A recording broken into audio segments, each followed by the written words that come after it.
Lagu berikutnya Selalu Bersama.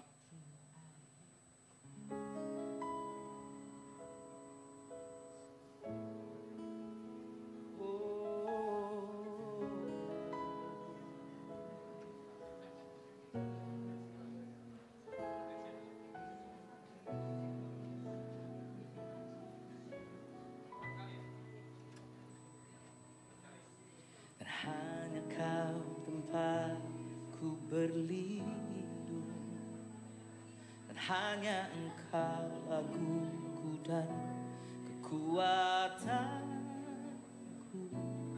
Izinkanlah ku datang menyembah, membawa syukurku.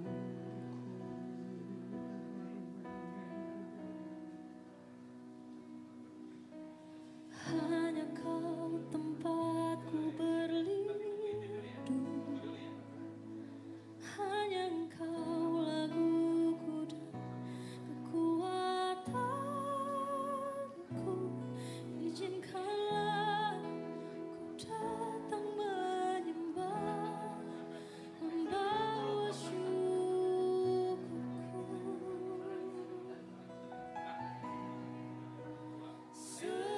Sedalamnya hatiku kau pun tahu, dan kasihmu tak jauh dalam jiwaku. Di dalam kesesakan, di dalam kemenangan, ku tahu engkau selalu bersamaku.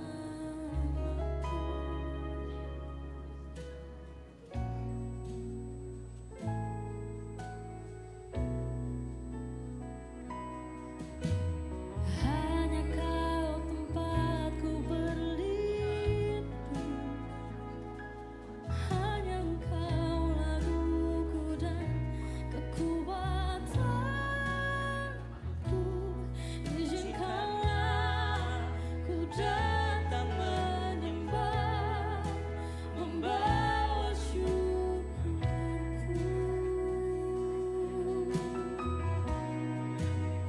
Sedalamnya hatiku kau pun tahu, dan kasihmu tak jauh dalam jiwaku. Di dalam kesesakan, di dalam kemenangan, ku tahu engkau selalu bersamaku. Yesus bersamaku. Kasihmu Tuhan,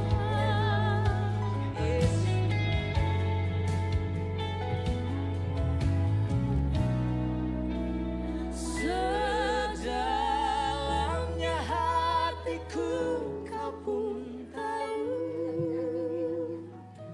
dan kasihmu tak jauh dalam jiwaku. Di dalam kesesakan, di dalam kemenangan, ku tahu engkau selalu bersamaku. Sedalamnya hatiku kau pun tahu, dan kasihmu tak jauh dalam jiwaku. Di dalam kesesakan. Shalom, selamat pagi jemaat Tuhan yang dikasihi oleh Allah kita yang luar biasa. Hari ini hadir di tengah-tengah kita.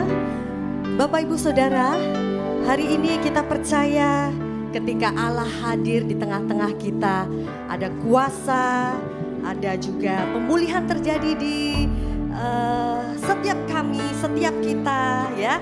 Dan hari ini Bapak Ibu, ketika kita menyembah Tuhan, ketika kita memuji Tuhan, Mari kita bawa setiap pujian kita ini dengan pujian yang bersyukur dan menyatakan kemenangan.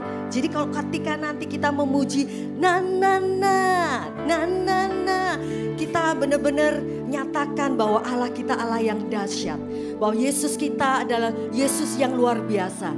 Jadi ketika kita memuji Tuhan dengan sukacita, kita percaya hari ini Tuhan yang akan hadir di tengah-tengah kita akan melawat setiap kita. Kita mau hari ini sungguh kita mempersembahkan pujian penyembahan kita dan kita bawa syukur kita di hadapan Tuhan. Kita percaya Tuhan akan melawat dan melanda setiap kita dengan rohnya yang baru. Kami bersyukur Tuhan. Terima kasih Tuhan. Hari ini biarlah kami terima kasih dan kuasa yang akan membuat setiap kami boleh menyembah dan memuji Engkau dengan segenap hati kami, dengan segenap jiwa kami, dan dengan setiap segenap kekuatan kami Tuhan. Saat hal yang ku rindu berdiam di dalam rumah-Mu, satu hal yang ku pinta, menikmati bait-Mu Tuhan. Ini kerinduan kami, satu hal yang ku rindu berdiam di dalam rumah-Mu, satu hal yang ku pinta, menikmati bait-Mu Tuhan. Lebih baik satu hari di pelataran-Mu daripada 1000 hari di tempat lain. Kami memuji-Mu Tuhan, memuji-Mu, menyembah-Mu. Kau Allah yang hidup dan menikmati semua kemurahan-Mu.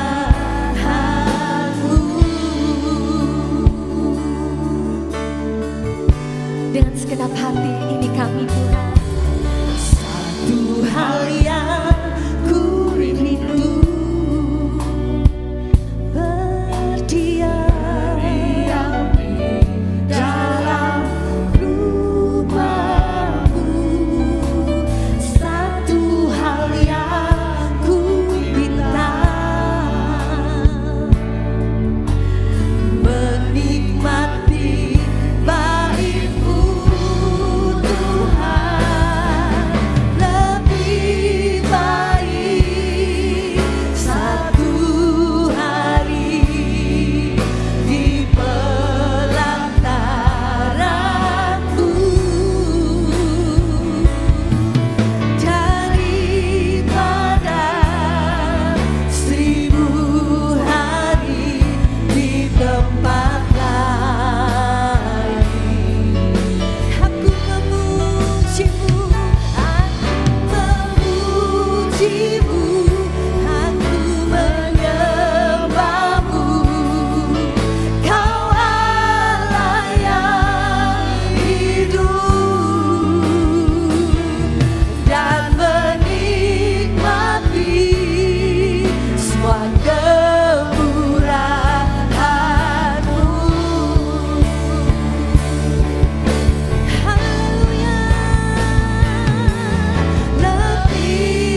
jemaat Tuhan, kita bawa penyembahan kita. Kita mau bersyukur, kita mau berkati Allah kita. Haleluya. Kami mau menyembah-Mu, kami mau memuji-Mu, kami menyembah-Mu. Haleluya.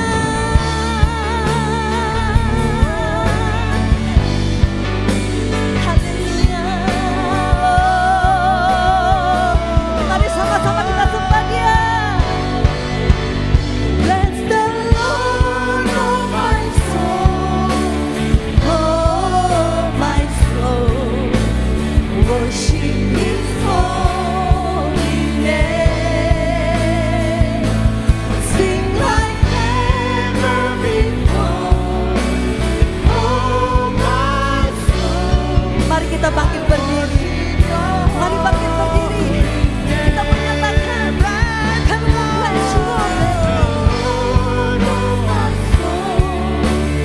Oh my soul, worship His holy name. Sing like never before.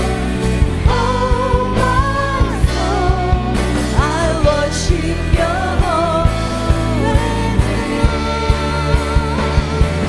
Bless the Lord, oh my soul, oh my soul, worship His holy name. We sing to You, Lord, sing like never before. Oh my soul, I worship Your holy name. Ini penyembahan kami Tuhan. Bless the Lord. Bless the Lord, oh my soul, oh my soul, worship His holy name. Sing like never before. Oh my soul, I worship Your holy. Bless the Lord. We bless You, Lord. The Lord, oh my soul, oh my soul, worship His holy name. Sing like never before. Oh my soul, I worship Your holy name. I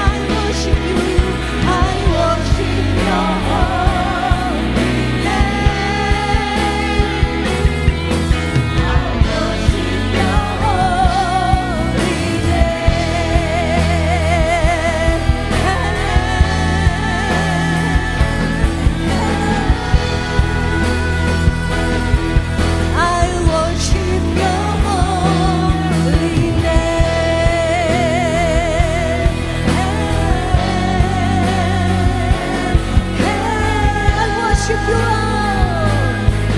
I worship Your holy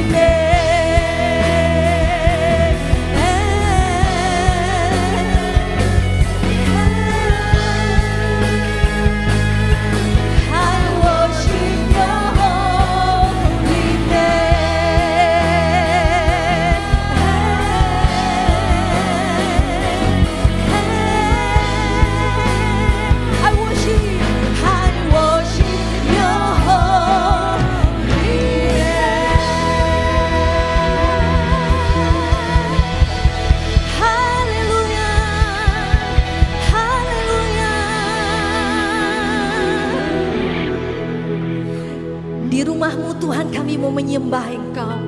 Di rumah-Mu Tuhan kami mau memuji Engkau. Di tempat ini rumah kediaman-Mu Tuhan, kami mau bersorak-sorai kemenangan karena Engkau Allah. Karena Engkau Tuhan kami berkemenangan. Kami bersuka cita hari ini. Dan biarlah setiap kami menikmati setiap pujian dan penyembahan kami. Berjumpa dengan kasih-Mu. Berjumpa dengan sukacita-Mu Tuhan. Berjumpa dengan kuasa-Mu. Ketika kami memuji Tuhan. Bapa Bapa, Engkau memulihkan kami. Engkau memberikan sukacita yang baru. Engkau memberikan pengurapan yang baru. Engkau memberikan kemenangan kepada setiap kami. Dan Engkau memberikan kesembuhan kepada setiap kami. Terima kasih Tuhan, bahwa setiap kami pagi hari ini Tuhan, oleh karena sukacitamu, kami mau memuji dan menyembah lebih lagi Tuhan. Di rumah-Mu Tuhan, di tempat ini akan ada kuasa, akan ada pemulihan, akan ada kesembuhan. Terima kasih Tuhan, mengalirlah dengan Roh Kudus-Mu. Untuk setiap kami boleh bergerak bersama dengan Engkau. Membawa kasih dan kuasa-Mu dinyatakan. Setiap kami akan mengalami Engkau hari ini. Pulang kami dengan sukacita dan kemenangan yang baru daripada Engkau. Mari setiap kita yang percaya katakan amin. Haleluya. Bapak Ibu Saudara, firman Tuhan berkata bahwa di dalam rumah Tuhan ketika kita bersatu maka berkat mengalir ya. Berkat mengalir Tuhan. Berkat Tuhan mengalir tengah-tengah kita. Jadi ketika kita memuji Tuhan dengan pujian ini, mari kita juga tengok kiri kananmu, berkati. Berkati teman-temanmu. Berkati juga saudaramu di kiri dan kananmu. Haleluya.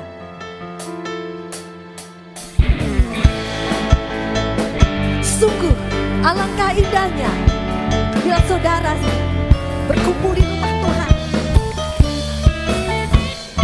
Yuk sama-sama.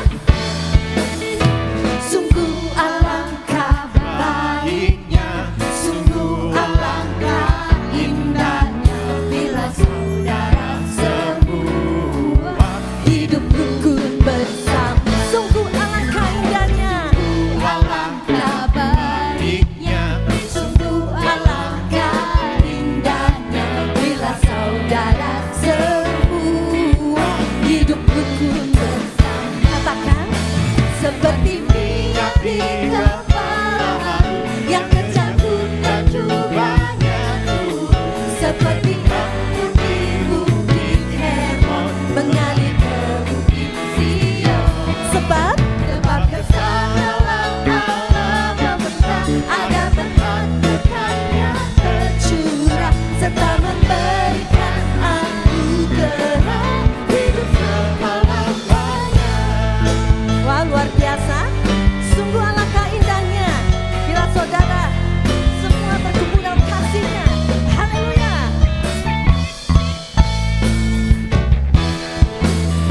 Sungguh alangkah baiknya, sungguh alangkah indahnya bila saudara semua hidup. Sungguh alangkah indahnya. Haleluya. Sungguh alangkah baiknya, sungguh alangkah indahnya bila saudara semua hidup. Sama-sama katakan seperti minyak di kepala Harun yang kecampur dan jubahnya turun, seperti embun di bukit Hermon mengalir. Sama-sama tengok kanan berkati. Mari saling memberkati agar berkat-berkat-Nya tercurah serta memberikan anugerah hidup selama-lamanya. Sama-sama seperti minyak di kepala Harun yang kecampur dan jubahnya turun, seperti embun di bukit Hermon mengalir ke bukit Sion. Jangan lupa saling memberkati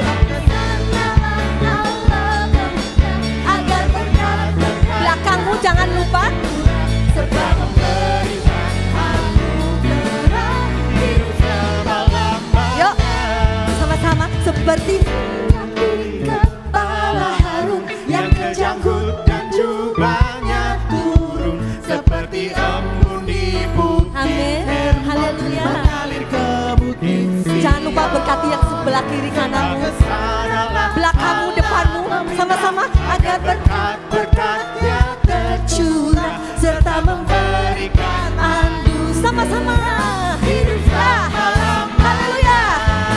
Seperti minyak di kepala Harun yang kejanggut dan jubahnya turun, seperti embun di bukit Hermon mengalir ke bukit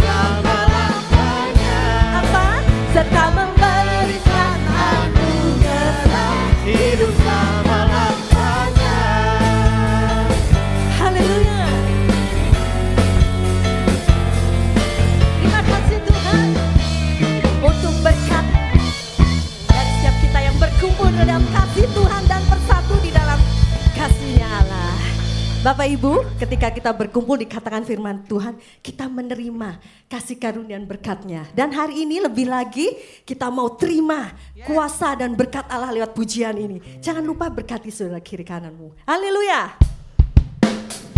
Boleh dengan menari, boleh dengan memuji, dengan segenap hati. Kita terima kuasa Tuhan untuk kita memberkati orang, untuk kita menjadi kesaksian, untuk kita menyembah Dia. Haleluya. Karena kita ada umat yang ditebus. Haleluya.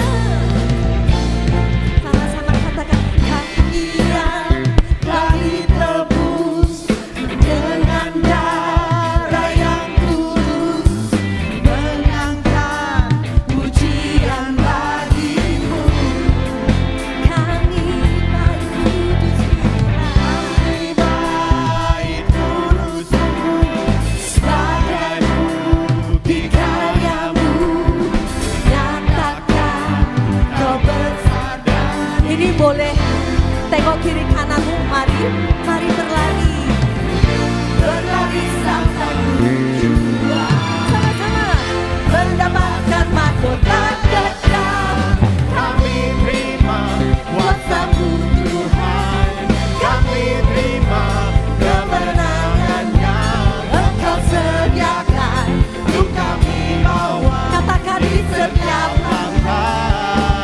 oh, Dimanapun kami berdiri, kemanapun kami kan pergi, di situ pasti mujizat-Mu terjadi. Dimanapun kau berada, di tempat pekerjaanmu, di tempat pelayananmu, di rumah-rumahmu, di RT RW, di situ Allah bekerja di dalam engkau. Haleluya.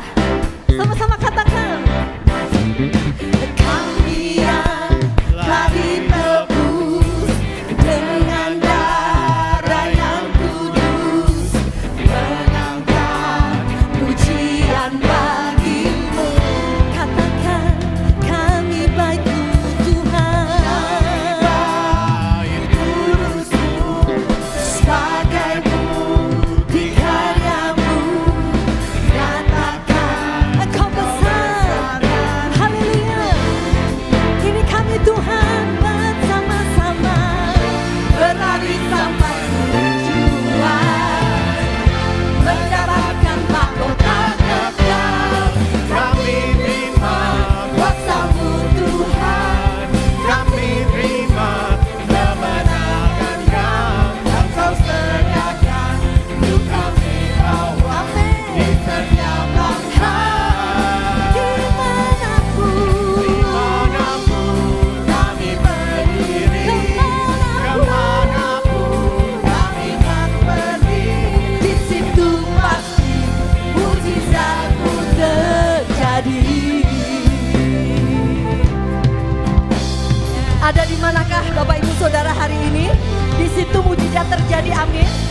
Jangan lupa setiap kita yang bekerja, di situ juga Tuhan hadir. Sama-sama, mari berlari. Kami terima kuasa-Mu Tuhan. Terima kuasa Tuhan. Ya, terima kuasa Tuhan. Kami terima kuasa-Mu Tuhan. Kami terima kuasa-Mu. Ini kami Tuhan, berlari sampai tujuan, mendapatkan mahkota kekal. kami terima kuasa-Mu Tuhan, kami terima kemenangan yang Engkau sediakan, untuk kami bawa Di setiap langkah. dimanapun Dimanapun kami berdiri, kemanapun kami kan pergi, di situ pasti mujizat-Mu terjadi.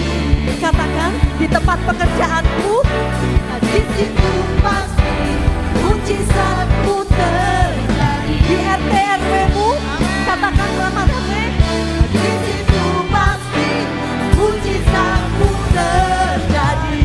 Kami terima kuasa-Mu Tuhan. Terima kuasa Tuhan.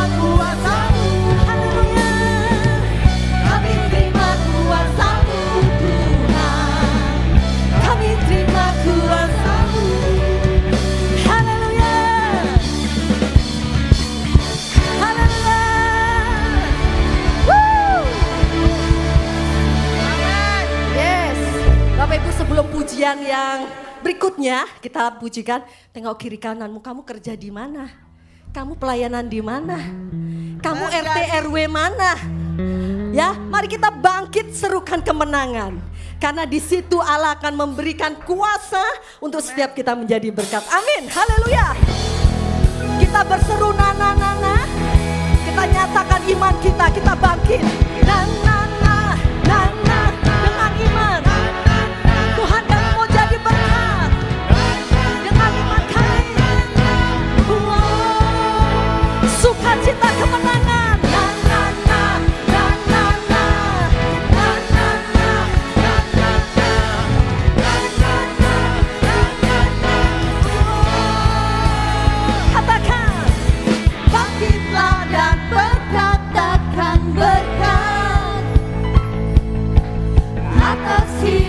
Yang diberikannya, Katakan sama-sama. dengan pasti, dengan iman, nyatakan kekuatannya, kerajaan di hidupku. Jangan lupa katakan. Bangkitlah dan berkatakan berkat Atas hidupku, atas hidup yang diberikannya, dengan pasti dan iman pada Tuhan. dengan iman, nyatakan kekuatannya, kerajaan di hidupku. Kedatangannya di hidupku. Sama-sama. Imanku berkata, Tuhanku hebat, Yesusku berkata, Tuhan melangkah bersamanya. Ku memuji, ku bersorak, ku mengangkat tinggi panjinya, panji kemenangannya. Ku bernyanyi, ku bersorak, ku mengangkat tinggi panjinya. Mari kita sorakan kemenangan kita.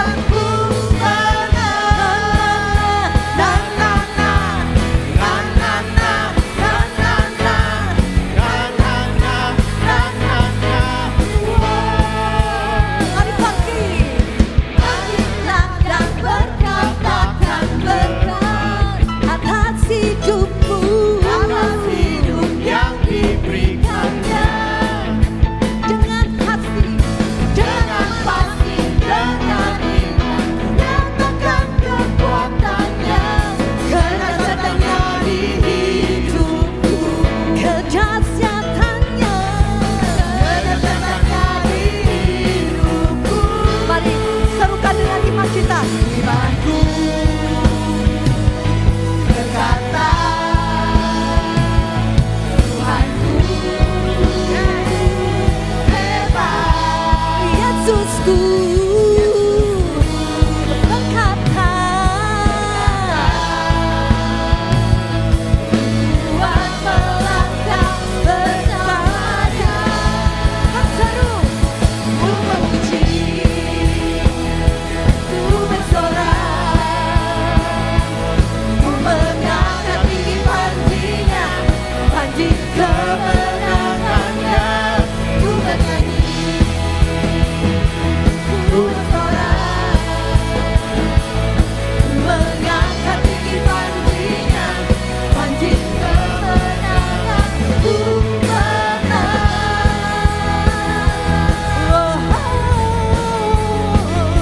lebih lagi kita berseru dengan iman kita, dengan sukacita. Kemenangan kita bersorak. Kami bersorak menyatakan kemenangan daripadamu Tuhan. Haleluya.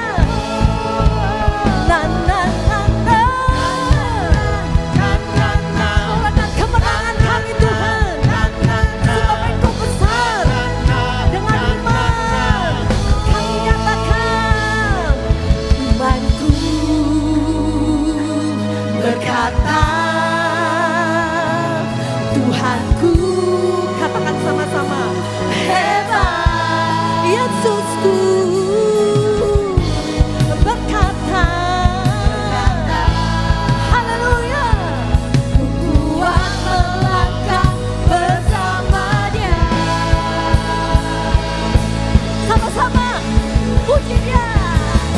memuji, ku bersorak, ku mengangkat tinggi panjinya, panji kemenangannya, ku bernyanyi, ku bersorak, ku mengangkat tinggi panjinya, panji kemenangan. Sama-sama, ku menang, ku menang. Tengok kiri kananmu, ku menang, ku menang. Sama-sama, ku menang. Haleluya, haleluya. Lebih lagi sorakan kemenangan Allah yang hidup di tengah-tengah kita. Engkau layak disembah Tuhan, Engkau layak dipuji Tuhan. Kami mau sembah Engkau. Lebih lagi ini sorakan kemenangan kami dari umat-Mu yang Kau berikan kemenangan. Haleluya. Terima kasih Tuhan. Terima kasih, kami percaya Tuhan. Hari ini Tuhan, Engkau yang sudah memberikan kuasa kepada setiap kami. Engkau yang juga akan menyatakan segala sesuatu yang Kau perintahkan kepada setiap kami. Untuk kami menjadi imam dan raja dimanapun kami berada. Kemanapun kami pergi, di situ pasti mujizat-Mu terjadi. Terima kasih Tuhan. Yang mau bawa Tuhan kemenangan kami ini di dalam kemenangan Engkau.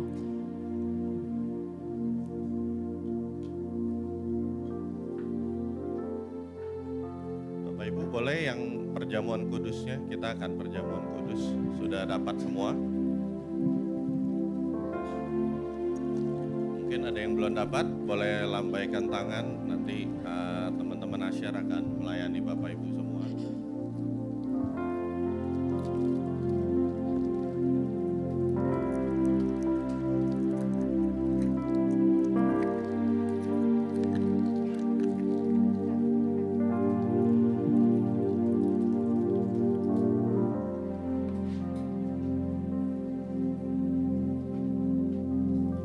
Saya minta teman-teman multimedia boleh dimunculkan 1 Korintus 11 ayat 27, 28 dan 29.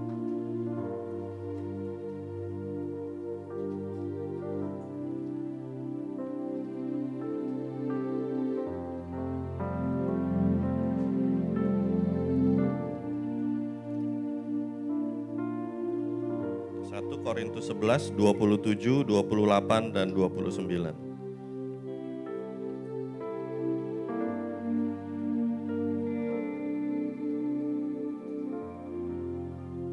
Firman Tuhan katakan, jadi barang siapa dengan cara yang tidak layak makan roti atau minum cawan Tuhan, ia berdosa terhadap tubuh dan darah Tuhan. Karena itu, hendaklah tiap-tiap orang menguji dirinya sendiri dan baru sesudah itu ia makan roti dan minum dari cawan itu. Karena barang siapa makan dan minum tanpa mengakui tubuh Tuhan, ia mendatangkan hukuman atas dirinya. Saya tahu kita sebagai orang Kristen kita lakukan perjamuan kudus setiap bulan gitu. Sekali minimal. Tapi apakah itu sudah menjadi sebuah rutinitas dalam hidup kita gitu? Kita terima tubuh dan roti dan anggur. Ketika kita lakukan tanpa pengertian, tanpa kita tahu makna tubuh dan darah ini, anggur dan roti ini apa, ya kita hanya makan roti biasa tanpa rasa dan minum minuman manis gitu. Nggak ada efeknya dalam diri kita. Tapi ketika kita mengerti apa yang kita makan dan kita minum maknanya apa dalam hidup kita, kuasa kebangkitan, kuasa penebusan Kristus itu nyata dalam diri kita. Tapi firman Tuhan juga katakan kalau kita menyepelekan ini, ketika kita minum dengan cara yang gak benar, selain ada kuasa kemenangan yang masuk dalam hidup kita karena kita mengerti, tapi juga ada kutuk dan penghukuman yang turun atas diri kita ketika kita lakukan dengan cara yang gak benar. Gitu. Ini lebih ke sikap hati gitu. Bukan soal kita harus benar baru berkenan di hadapan Tuhan. Gitu. Jadi pagi ini sebelum kita ambil tubuh dan darah, saya mau semua kita tundukkan kepala, ambil waktu 1-2 menit ini bicara sama Tuhan Bapak Ibu. Setiap kita deal dengan Tuhan, kita beres-beres hati sebelum kita terima perjamuan kudus.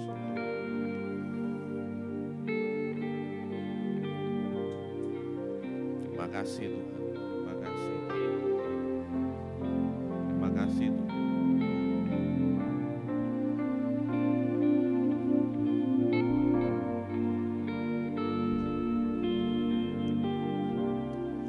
Ampuni Tuhan, mungkin seringkali kami masih ada amarah yang terpendam, ada emosi, Tuhan, ada hal-hal yang gak berkenan di hadapan. Ampuni Tuhan. Kami minta ampun Tuhan.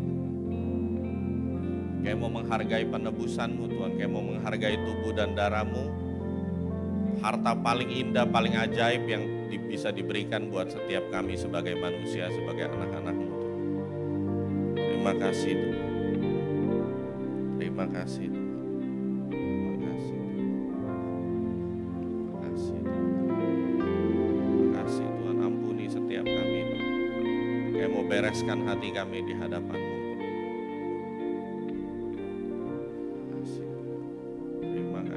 Kami mau lakukan siang ini perjamuan kudus dengan pengertian yang benar di hadapan-Mu. Kami berdoa Tuhan, kami angkat roti ini, lambang tubuh-Mu. Seringkali Tuhan tubuh kami bawa kami ke tempat yang gak benar, tubuh kami bawa kami melakukan hal-hal yang gak berkenan di hadapan-Mu. Tapi biar siang ini ketika kami ambil roti lambang tubuh-Mu ini Tuhan, daging kami Tuhan ditundukkan lagi terus di bawah kaki salib-Mu Tuhan. Ada kuasa yang kami bisa terus ambil atas tubuh kami Tuhan. Tubuh kami ditundukkan sepenuhnya kepada firman-Mu. Tolong kami, anugerah-Mu yang diturunkan atas setiap kami. Kami terima roti, lambang tubuh-Mu di dalam nama Tuhan Yesus. Mari kita makan dengan iman.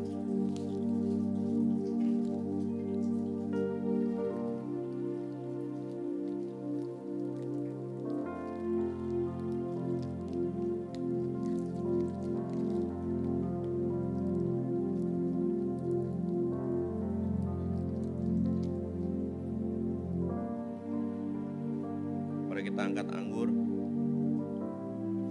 Tuhan, anggur ini lambang darah-Mu Tuhan. Karya penebusan yang sempurna buat hidup setiap kami. Kami berdoa Tuhan, biar ketika kami terima anggur lambang darah-Mu Tuhan, kami disadarkan kembali terus akan hadirat-Mu yang ada 24 jam sama kami Tuhan. Kami disadarkan terus akan penebusan, akan kasih setia kebaikan-Mu dalam hidup kami yang gak pernah berakhir Tuhan. Terima kasih Tuhan, kami terima anggur lambang darah-Mu. Kami mau minum dengan iman di dalam nama Tuhan Yesus. Mari kita minum.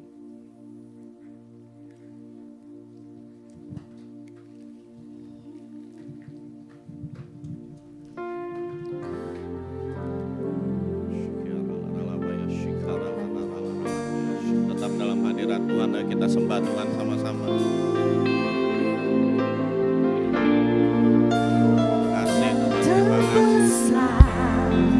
Dalam hidupku, pengorbananmu yang selamatkanku.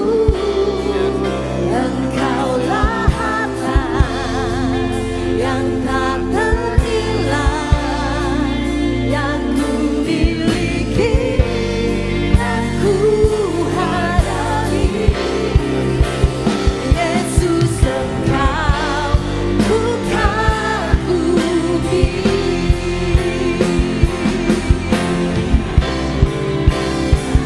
Terbesar dalam hidupku, pengorbananmu yang selamatkanku.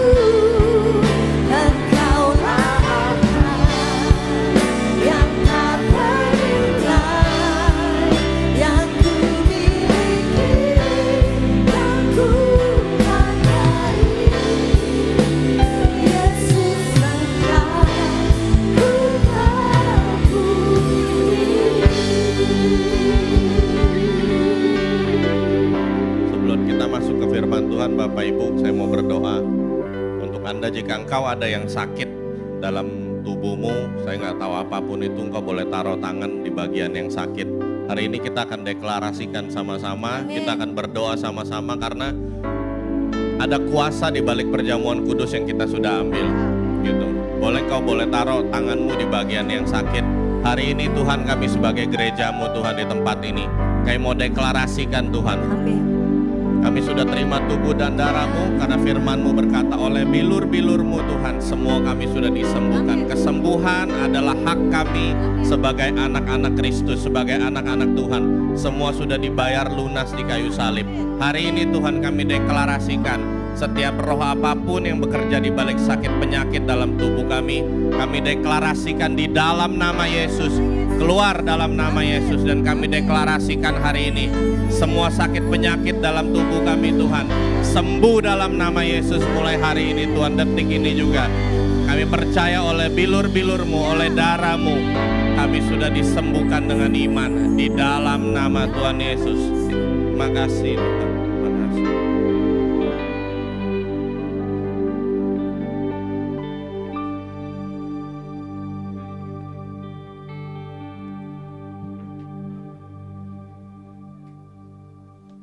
Bapak Ibu silahkan duduk kembali. Cek. Oke. Shalom Bapak Ibu. Apa kabarnya semua? Luar biasa. Hari ini saya dikasih kesempatan untuk sharing mengenai kebenaran firman Tuhan, mengenai membangun rumah Tuhan di tempat kerja. Ya. Cuman saya rubah, boleh tolong slides-nya? Saya rubah judulnya hari ini menjadi Greater Purpose di pekerjaan. Pekerjaan bisa manapun tempat Bapak Ibu bekerja ya. Nah ini cuman tadi sebenarnya sebagian dari firman udah Kak Dani sampaikan sebenarnya Kak Dani ya. Mengenai urapan di tempat kerja ya kan. Cuman saya mau random cek aja ya di sini siapa yang di tempat kerjanya kolega kita atau bos kita atau karyawan kita tahu kalau kita pengikut Yesus. Boleh saya lihat tangan-tangannya? Kolega kita, bos kita, teman kita, karyawan kita tahu kalau kita pengikut Yesus. Nah mungkin pertanyaannya bagaimana dengan Bapak Ibu, teman-teman yang tidak mengangkat tangan. Gitu kan. Kenapa? Gitu. Apakah memang ada kesempatan atau mungkin apa? Atau mungkin engkau malu gitu. It's okay untuk jujur ke diri sendiri. Atau mungkin kesensitifan agama di tempat kerjamu. Aduh, ya kan? Jadi banyak seringkali dari kita ada yang ngalami inferiority complex. Kita tuh ngerasa nggak ada urapan, kita nggak mampu menginjil, nggak mampu apa gitu. Tapi saya kasih tahu Bapak Ibu hari ini, nggak ada yang namanya pengangguran di rumah Tuhan. Nggak ada yang namanya pengangguran di kerajaan Allah. Setiap kita itu punya tugas dan assignment yang dari Tuhan ya. Challenge-nya memang kalau kita bicara mengenai marketplace di tempat kerja, paham sekali. Selain waktu, juga banyak sekali interest atau kepentingan yang mungkin intersect atau berpotongan. Contoh, kita habis negur orang, kita habis itu harus ngasih tahu mungkin bagian firman, bagian value kebenaran, tapi kita juga besokannya gitu misalnya dia kerja nggak benar kita harus negur, ya kan? Jadi banyak sekali hal-hal yang terkesan abu-abu padahal enggak, gitu ya. Nah makanya bagian kita adalah menabur kebenaran, menabur value dulu di hidup orang-orang di tempat kerja kita. Nah untuk memulai mungkin saya mau main satu games ya, satu games di sini saya boleh undang nggak? Saya minta 2 volunteers. Ada nggak yang bersedia nih, 2 volunteer, satu di tim kiri, satu di tim kanan. Ayo siapa? 1 orang, 2 orang dong. Kak Hana deh. Paling semangat Kak Hana, ayo Kak Hana. Satu lagi. Kai, ayo Kai deh. Ayo Kai. Nah, Kak Hana di tim sini ya Kak Hana ya. Mejanya aku maju dikit deh, lihat kata. Silakan berdiri di belakang meja, Kai silakan berdiri di belakang meja. Ini bukan sulap, bukan sihir ya Bapak Ibu ya. Cuma buat icebreaker aja. Nah, ini sebenarnya kan kita sering kan, oh iya kalau ada Tuhan di hidup kita. Ada, minggu lalu kita bahas mengenai apa? Membangun rumah Tuhan di keluarga. Ya kan, keluarga. Hari ini kita bahas membangun rumah Tuhan di pekerjaan. Sekarang saya kasih 3 kartu priority. Bentar. Cari dulu. Tuhan, kamu sama Tuhan ya. Tuhan.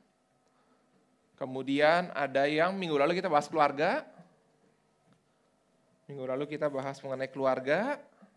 Kemudian di tempat kerja.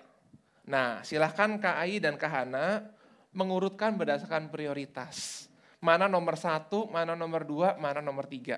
Prioritas di mata Kak Ai dan Kak Hana mungkin yang nomor 1 yang paling kanan ya. Tolong diberdiriin kartunya biar jemaat semua bisa lihat. Ya, paling kanan nomor 1. Ini udah ada kakinya Kak Hana. Semalam nih ku gunting-gunting nih ke Hana nih. Makasih ya. Biar bisa berdiri kertasnya, habis bingung juga mau pakai apa. Oke. Udah ya?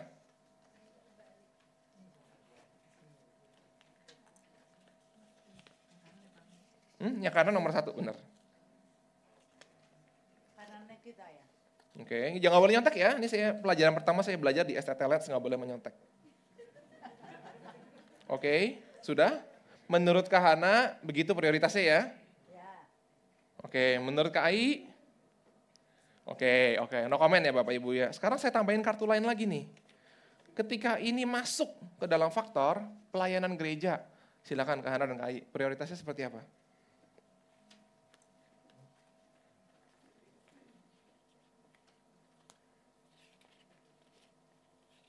Yang mana ya?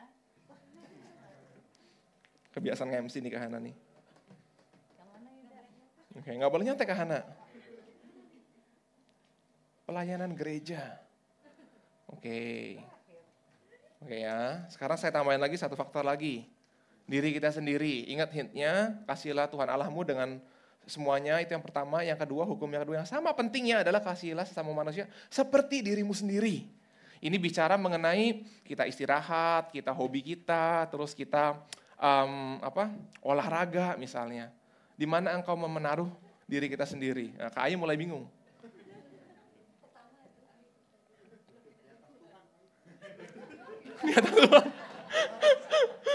Di mana Kak Ai? Oke. Mulai menarik ya Bapak Ibu ya. Dua orang yang sama-sama rohani mentok loh. Ya. Saya tambahkan 2 variabel lagi nih. Teman yang nggak percaya Tuhan, yang tanda tanya, dan teman yang sudah percaya Tuhan. Silakan ditaruh. Di mana? Di antara itu semua prioritasnya.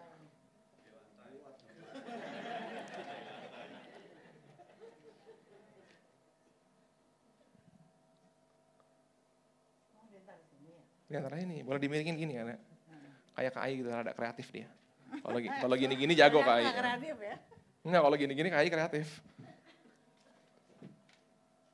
Oke, Kak Ai udah belum? Oh, ini prioritasnya Kak Ai begini. Kalau prioritasnya Kak Hana, masih memikir dengan penuh hikmat.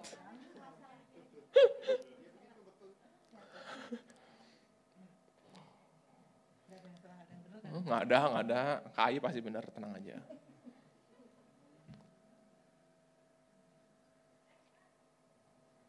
Gimana Kak Hana? Kak Hana nih kayak ngerjain tes saring masuk mahasiswa STT loh, bener loh. Waktunya habis nanti, hati-hati Kak Hana. Oke? Nah ya. Fix nih Kak Hana, nggak boleh berubah nih ya. Tunggu dulu. Oh, tunggu dulu.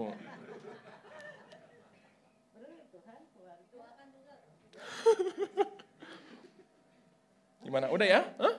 Enggak perlu. Nanti kalau Kak Ai khotbah boleh jelasin deh. Oke ya Kak Hana, bungkus ya. Ya.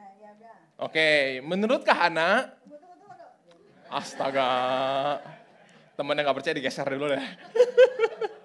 Menurut Kak Hana, Tuhan nomor 1 di hidupnya Kak Hana. Ya. Habis itu keluarga nomor 1, selamat Maria. Habis itu pekerjaan Kak Hana, baru pelayanan gereja. Habis itu baru teman yang sudah percaya, domba-domba di ini dulu Kak Hana diprioritasin ya. Nah, tapi bukannya teman yang gak percaya Tuhan justru harus diprioritaskan. Karena mereka belum mengenal Tuhan. Baru terakhir Kak Hana, udahlah diri gue mah apa adanya lah, paling belakang aja deh dalam ini semua. Very selfless Kak Hana. Tepuk tangan buat Kak Hana yuk. Okay. Thank you Kak Hana.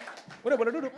Oh mau lagi. Ya, kita dengerin Kak Ai. Menurut Kak Ai nih ya, Tuhan nomor 1 sama. Tapi diri gue nomor 2. Hah? Jangan nanya ke jemaat dong. Soalnya kalau aku nggak benar, ini semua nggak benar. Wah, ada argumennya. Habis itu keluarga nomor 3, teman dulu nih baru pekerjaan. Nah, kalau kayak gini sih aku kayak lebih pilih berteman sama Kak Ai daripada Kak Hana. Karena bercanda. Nah, duluan baru kerjaan, ada teman yang belum percaya Tuhan, baru terakhir pelayanan gereja. Tapi Kak Ai ini pelayanan gereja kalau paling ujung aja udah dahsyatnya luar biasa ya. Oke, kita beri tepuk tangan buat Kak Ai dan Kak Hana. Thank you. Nah, Bapak Ibu, Ini sebenarnya satu ilustrasi ya kan, di mana kita selalu berusaha, manusia selalu berusaha menaruh prioritas, mengkotak-kotakan. Oh Tuhan nomor 1, kemudian nomor 2 mana ya, nomor 3 mana ya, bukankah itu keseharian kita? Di mana kita selalu coba ngatur waktu, ngatur semua taruh di prioritas kita. Ya kan, padahal di Roma 11 ayat 36 dibilang apa? Segala sesuatu ya apa? Segala sesuatu yaitu dari Dia, oleh Dia, dan untuk Dia. Ya kan?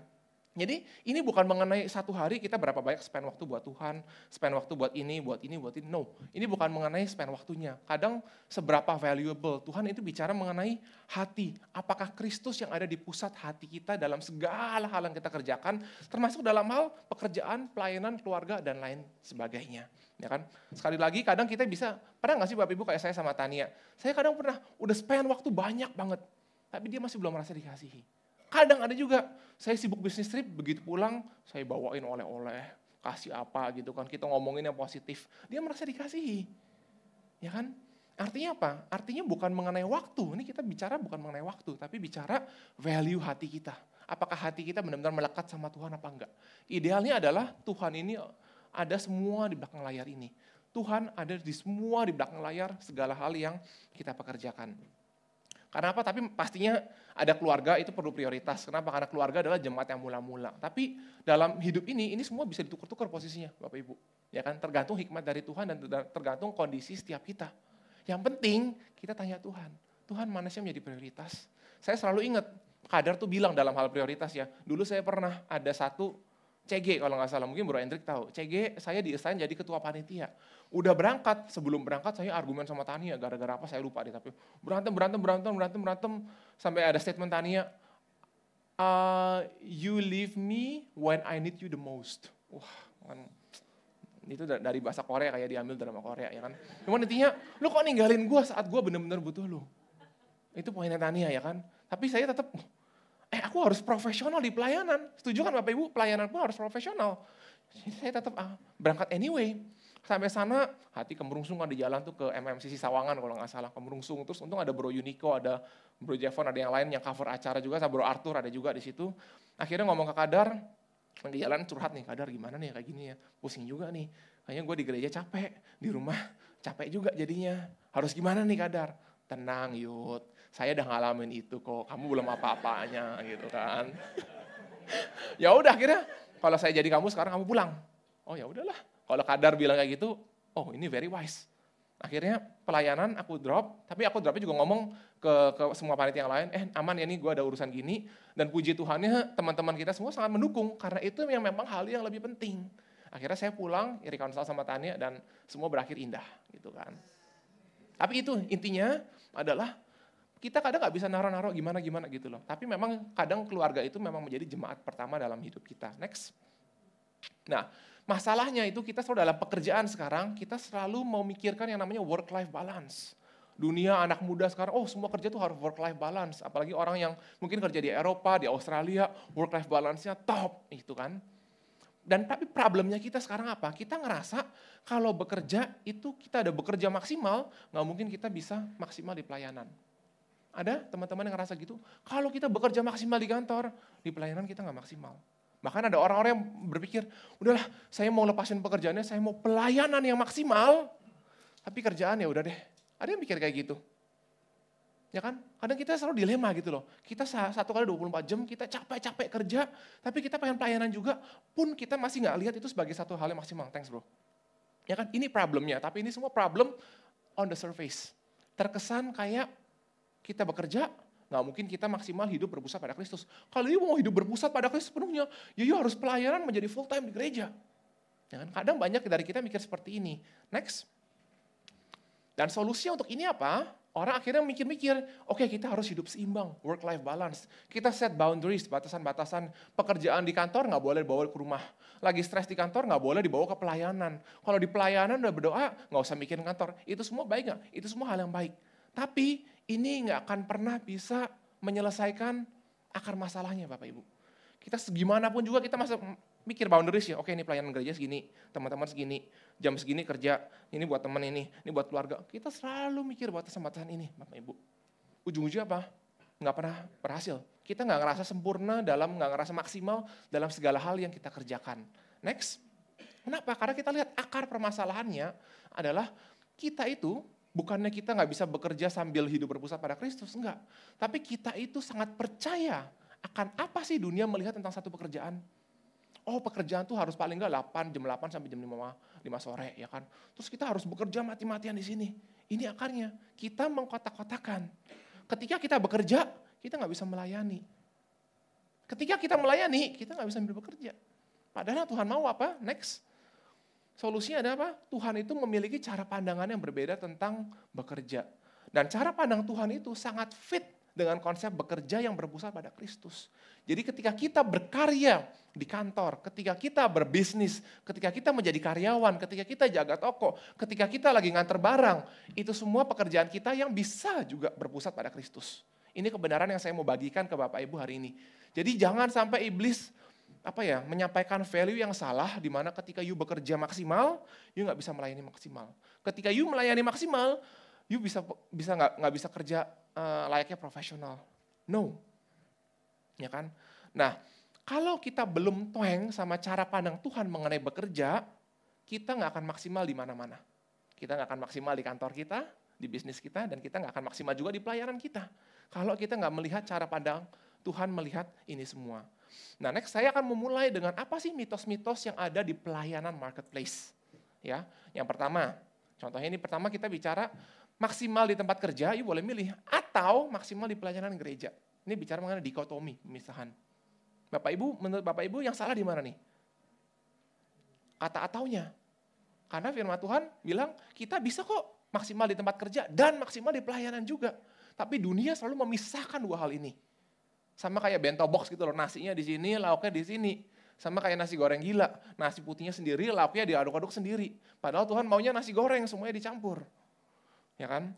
Nah, mitos yang kedua apa? Ini yang saya kepikiran, Tuhan memanggil jemaatnya untuk fokus pelayanan di dalam lembaga atau program gereja.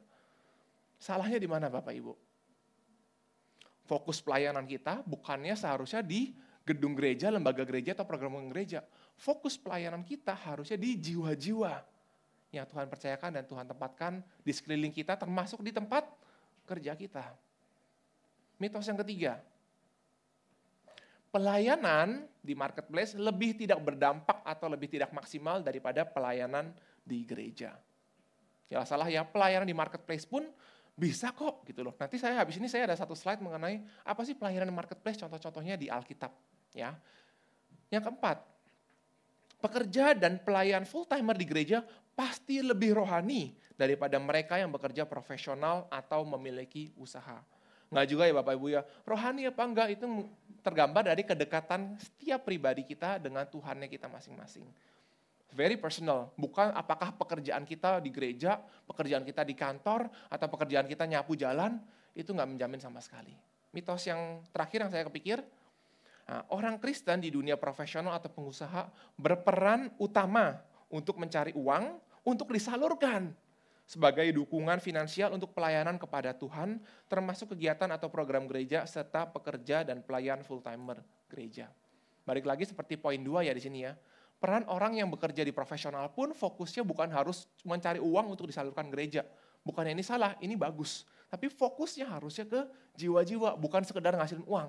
Kalau kayak gini artinya apa? Oh saya Kristen, saya akan kerja mati-matian, cari uang banyak-banyak untuk kasih ke gereja. Begitu meninggal, baik sekali saya nggak mengenal engkau. Ya kan? Karena dia cuma nyari uang. Uang buat disalurkan ke gereja, tapi nggak ada hubungan pribadi dengan Tuhan yang terbangun. Ini mitos yang sangat bahaya, makanya Bapak Ibu. Nah, kita lihat yuk beberapa contoh pelayanan marketplace di dalam Alkitab. Contoh ini yang paling mungkin sangat terkenal ya di dalam hal bisnis atau mungkin manufacturing facility atau pabrik ya kan. Kita buka misalnya dari Kisah Rasul 18 ayat 1 sampai 3. Ini saya tulis ayat-ayatnya yang 18, 24 sampai 26. Bapak Ibu bisa baca di rumah. Ini mengenai Paulus. Paulus di mana dia importasi hidup, dia ketemu Priscilla dan Aquila. Ini saya potong aja ayatnya biar ringkes. Paulus singgah ke rumah mereka, dalam hal ini Priscilla dan Aquila, dan karena mereka melakukan pekerjaan yang sama, ia tinggal bersama-sama dengan mereka. Mereka bekerja bersama-sama karena mereka sama-sama tukang kemah. Di sini apa sih motivasi yang terkesan dari Paulus tinggal bersama Priscilla dan Aquila? Apa? Karena bisnisnya mereka sama-sama membangun tenda. Ya kan? Makanya di kalimat kedua, dan karena mereka melakukan pekerjaan yang sama. Karena sama-sama berbisnis di bidang tenda, Paulus tinggal bersama-sama dengan Priscilla dan Aquila. Ya kan? Ini proses secara bisnis, secara marketplace Bapak Ibu. Mereka bekerja bersama-sama, Paulus, Aquila, Priscilla bekerja bersama-sama karena mereka sama-sama tukang kemah. Jelas banget ini dari marketplace loh Bapak Ibu. Awal-awal tuh mereka ketemu di business matching, di marketplace. Ya kan? Habis mereka ketemu, ternyata Paulus juga di pekerjaannya, di bisnisnya, dia impartasi hidup. Terus kalau Bapak Ibu baca ayat-ayat berikutnya, sampai Priscilla, Aquila pun bahkan mau ikut Paulus ke mission tripnya di Efesus, terus sampai nanti di Efesus dia ketemu ada yang namanya Apolos, orang yang sangat memahami kitab suci, pun Priscilla dan Aquila masih bisa mengajar Apolos. Jadi impartasinya itu turun Bapak Ibu, dari Paulus ke Priscilla dan Aquila. Untuk Priscilla Aquila mengajar Apolos bahkan. Orangnya udah sangat khatam firman Tuhan, tapi dia bilang hanya mengetahui mengenai baptisan Yohanes. Sedangkan Priscilla dan Aquila mengajar ajaran yang diajarin oleh Paulus mengenai baptisan Yesus. Ya, ini contoh di mana lewat marketplace, setiap kita sebenarnya apapun bisnis kita, pun kita bisa menjadi terang di bidang itu. Contoh yang lain mungkin, mengenai Lydia. Lydia ini kita ambil di Kisah Para Rasul 16, ya kan? Lydia ini siapa sih? Dia pedagang, dia sales, dia di bidang trading aja. Mengenai apa? Penjual kain ungu dibilang di kota Tiatira, ya kan? Dia di Filipi, tapi kalau kita baca di sini seterusnya seorang dari perempuan-perempuan itu yang bernama Lydia turut mendengarkan. Ia seorang penjual kain ungu dari kota Tiatira yang beribadah kepada Allah. Tuhan membuka hatinya sehingga ia memperhatikan apa yang dikatakan Paulus. Dan kalau kita baca ayat-ayat setelahnya, secara finansial Lydia sangat membantu mendanai pelayanan ini. Dan dia juga bahkan mendesak untuk semuanya boleh menumpang di rumahnya. Untuk apa? Dia boleh menyampaikan mengenai kebenaran firman Tuhan. Yang ujungnya Lydia itu menjadi pertobat pertama di Eropa, salah satu yang pertama di Eropa gitu. Jadi kita bisa lihat orang yang menjadi sales pun di situ dengan segalanya itu bisa menjadi berkat di tempat di mana dia bekerja. Yang contoh lain mungkin yang terakhir itu Erastus. Itu kita tahu Erastus itu bendahara di kota Korintus, disalami oleh juga sama Rasul Paulus, di Roma dibilang kayak gitu, di mana dia terlibat di pelayanan marketplace bersama-sama Rasul Paulus. Dan dia sebagai bendahara kota Korintus, dia bisa membawa dampaknya, memanfaatkan pengaruhnya di lingkungan pemerintahan untuk mendukung pelayanan dan pekerjaan Tuhan di kota itu. Jadi Bapak Ibu ini contoh di Erastus pekerja di bidang finance atau banking, di bidang keuangan ya kan.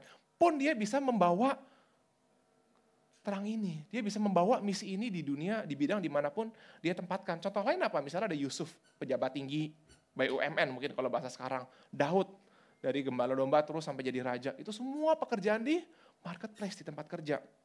Ya kan? Nah problemnya itu kita seringkali excuse dengan pelayanan kita. Contoh, saya juga pernah Bapak Ibu, mungkin beberapa tahun lalu. Saya kerja dalam hati, ya nggak apa-apa lah.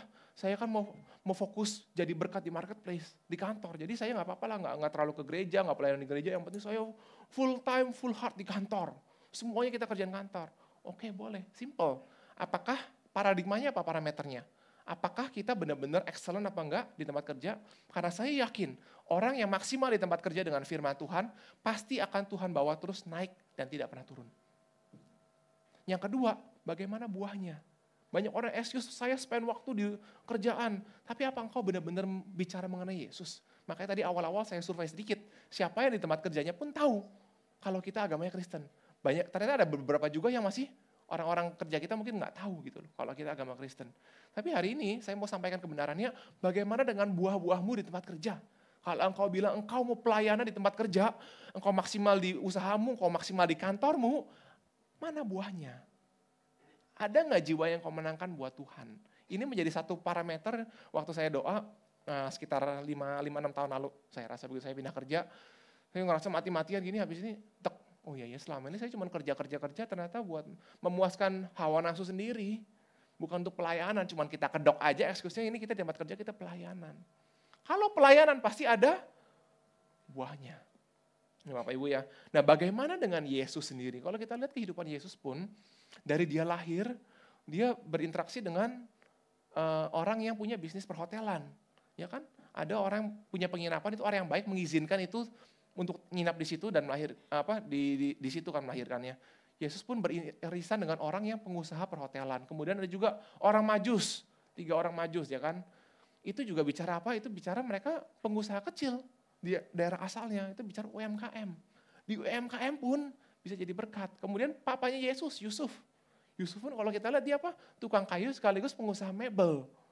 Ya kan? Banyak lah. Terus murid-murid yang Yesus panggil pertama kali untuk jadi mengikut dia. Itu dari apa? Nelayan. Bukan dari gereja atau dari komsel atau apa. Dari nelayan, dari marketplace, dari industri nelayan yang dia ajak untuk kemudian bangun komsel sama Yesus. Jadi kalau kita lihat banyak sekali kisah di Alkitab, termasuk hidup Yesus pun, itu Yesus bergerak di dunia marketplace. Macam-macam marketplace di dunia pekerjaan. Hampir semua bidang pekerjaan itu Yesus bergeraknya di arah sana gitu. Dan Yesus bukan hanya duduk diam di sinagog atau bait Allah gitu untuk mengajar, untuk apa, enggak hanya itu saja. Tapi Yesus juga bergerak di semua bidang marketplace gitu. Nah, hari ini saya mau membagikan sebenarnya 3 prinsip ya. Ini bukan motivasional, kalau motivasional udah banyak pasti Bapak Ibu dengar bekerja harus top atau apa, tapi saya mau bicara 3 prinsip dasar dari firman Tuhan. Yang pertama, bekerja itu ternyata bagian dari rencana Tuhan. Itu sudah ada dari awal mula penciptaan. Makanya di Kejadian dibilang Tuhan menciptakan manusia disuruh beranak cucu, bertambah banyak, penuhilah bumi, taklukkanlah itu berkuasa. Itu sebagai satu perintah dari Tuhan untuk kita bisa bekerja di dunia ini. Ya kan? Habis itu manusia pertama di Taman Eden, namanya Adam. Adam pun dikasih pekerjaan nggak sama Tuhan? Dikasih, suruh namain tuh semua satu-satu. Ya kan? Entah itu hikmatnya dari mana. Adam pun dikasih pekerjaan, disuruh kerja sama Tuhan. Ya kan? Terus sampai manusia jatuh ke dalam dosa. Tuhan kutuk tapi apa? Tanahnya. Engkau akan bekerja mati-matian. Ingat ya, Tuhan kutuk tanahnya, bukan kutuk pribadinya Adam. Jadi engkau nggak pernah dikutuk Tuhan, Bapak Ibu. Apapun yang kau pekerjakan, itu pasti ada reasonnya di situ. Yuk kita baca dari Amsal 10, ayat 16. Upah pekerjaan orang benar membawa kepada kehidupan. Penghasilan orang fasik membawa kepada dosa. Kenapa di situ saya warnain ungu sama merah? Pekerjaan orang benar, kehidupan. Penghasilan orang fasik, dosa. Ini kita bisa bicara mengenai pekerjaan yang sama dan gaji yang sama. Setuju nggak Bapak Ibu? Pekerjaan sama, gajinya sama, pokoknya orang benar itu menjadi kehidupan, hal yang positif. Orang fasik menjadi dosa. Jadi buat Tuhan kalau kita lihat dari ayat ini, bukan tentang apa yang kalian kerjakan. Bukan tentang pekerjaan apa yang kalian kerjakan saat ini.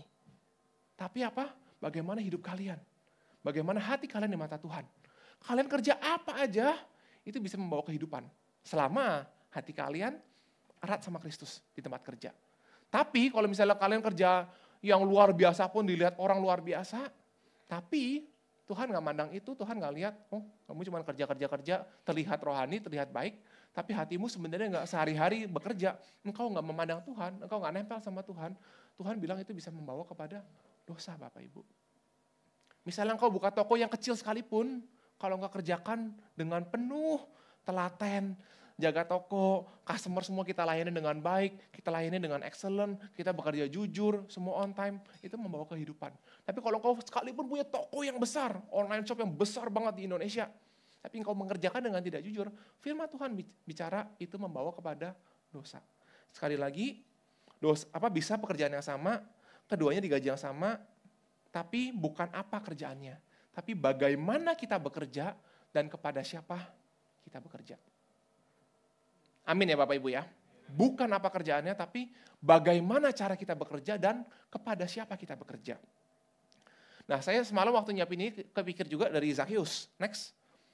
Di Lukas 19 dibilang, Zakheus semua tahu ya kisahnya, pemungut cukai yang sangat ditakutin masyarakat, disebelin bahkan. Tetapi Zakheus berdiri dan berkata kepada Tuhan, Tuhan, setengah dari milikku akan kuberikan kepada orang miskin, dan sekiranya ada sesuatu yang kuperas dari seseorang, akan kukembalikan 4 kali lipat. Kata Yesus kepadanya, Yesus langsung bilang gini, hari ini telah terjadi keselamatan kepada rumah ini, karena orang ini pun anak Abraham. Sebab anak manusia datang untuk mencari dan menyelamatkan yang hilang. Bisa kita lihat di sini? Apakah Yesus nyuruh? Ini kan Yesus lihat imannya Zakheus kan di atas pohon, dia berusaha banget. Terus habis itu Zakheus ngundang Yesus ke rumahnya. Ya kan? Pertanyaannya, apakah Yesus menyuruh Zakheus resign apa enggak dari pekerjaannya? Enggak. Pekerjaannya Zakheus tetap sebagai pemungut cukai, tax collector. Tapi Yesus nggak suruh dia resign. Tapi ketika berjumpa dengan Yesus, lihat gimana hati Zakheus itu berubah. Dan saya bisa bayangin, wah setengahnya langsung dikasih orang miskin, terus yang dulu saya ambil akan dibalikan 4 kali lipat. Itu ketika seorang Zakheus yang ditakutin di situ, balikin, atau mungkin sekarang transfer lewat QRIS ya, satu dibalikin 4 kali lipat. Bagaimana reaksi orang-orang di kota itu? Wah, luar biasa ya. Apa yang terjadi, pasti pertanyaannya, apa yang terjadi ketika Yesus datang ke rumahnya Zakheus? Ya nggak? Orang-orang kan bertanya, siapa Yesus nih? Kok bisa sampai kayak gini? Nangkap ya Bapak Ibu ya. Ketika ada perjumpaan dengan Tuhan, hati kita, cara kita bekerja pun berubah. Kita bekerja dengan penuh takut akan Tuhan. Bukan lagi semena-mena. Meskipun Zakheus punya kuasa. Meskipun Zakheus punya otoritas. Dan apapun yang Zakheus pekerjakan, doesn't matter buat Tuhan. Tapi bagaimana Zakheus bekerja dan kepada siapa Zakheus bekerja, itu yang paling penting di hadapan Tuhan. Ya, nah ini saya kasih highlight, bukan apa kerjaan saya, tetapi bagaimana saya bekerja dan kepada siapa saya bekerja. Ini prinsip pertama yang saya mau bagikan hari ini. Mengenai bekerja itu bagian dari rencana Tuhan sejak semula. Next, prinsip yang kedua. Saya punya satu hidup dan satu Tuhan. Dan satu Tuhan namanya adalah Yesus. Banyak masalah yang kita punya hari-hari ini, sebenarnya kita coba filter-filter, pilah-pilah ini, karena masalah dua Tuhan Bapak Ibu. Di hidup kita banyak sekali masalah dua Tuhan. Kita mengabdi pada dua Tuhan. Masalah set boundaries, gimana kita batas-batasin antara Tuhan yang satu dengan Tuhan yang lain. Atau bahkan mungkin Tuhan kita banyak, ya kan? Saya nggak tahu. Nah kalau kita buka dari Amsal 3 ayat 5-6, percayalah kepada Tuhan dengan segenap hatimu. Segenap hatimu artinya apa? Di Amsal 3 ya kan? Dan janganlah bersandar pada kekuatanmu sendiri, akuilah ia dalam segala lakumu, maka ia akan meluruskan jalanmu. Percayalah kepada Tuhan dengan segenap hatimu. Artinya apa? Tuhan mau dia menjadi satu-satunya Allah Tuhan penguasa tunggal di hidup kita. Klik boleh? Matius 6 ayat 24, tak seorang pun dapat mengabdi kepada dua Tuhan. Karena jika demikian, ia akan membenci yang seorang dan tidak mengindahkan yang lain. Kamu tidak dapat mengabdi kepada Allah dan kepada Mamon. Kalau kita membuat pekerjaan kita ada satu Tuhannya sendiri, pelayanan kita di gereja ada satu Tuhannya sendiri, it will not work. Tuhan bilang tidak seorang pun dapat mengabdi kepada dua Tuhan. Ya kan? Yang menjadi pertanyaannya, siapa Tuhanmu di tempat engkau bekerja? Siapa Tuhanmu di tempat engkau berkarya?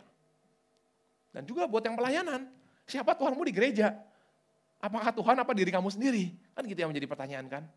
Ini juga pertanyaan yang terus-menerus harus setiap kita termasuk saya juga renungin. Karena kita semua masih work in progress. Tapi ini kebenaran firman Tuhan yang mau saya bagikan. Bahwa Yesus itu bos dari segala bos. Paling simpel gini, engkau bekerja sebagai karyawan saya bekerja sebagai karyawan, saya lihat presidir saya itu sebagai bos saya.